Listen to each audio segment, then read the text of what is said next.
క్రైస్తలాడ్ దేవుని నామానికి స్తోత్రాలు. ప్రేమైన సహోదరి సహోదరుడ అందరూ బాగున్నారా? విశ్వాసంతో ఉండండి, ధైర్యంగా ఉండండి. విశ్వాసంతో దేవుని పాదాల చెంత ప్రార్థిస్తూనే ఉండండి.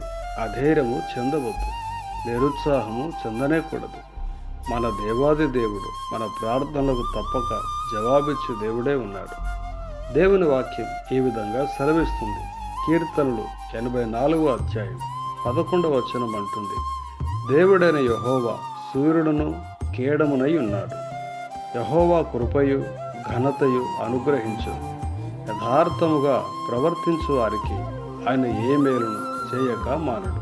అవునండి, మన దేవాది దేవుడు సూర్యుడును కేడమునై ఉన్న దేవుడని వాక్యము సెలవిస్తుంది. యెహోవా కృప మనకు ఘనతను అనుగ్రహిస్తుంది. యథార్థంగా ప్రవర్తించి ప్రతి దేవుని బిడ్డకు ఆయన తప్పకుండా మేలు చేస్తాడు.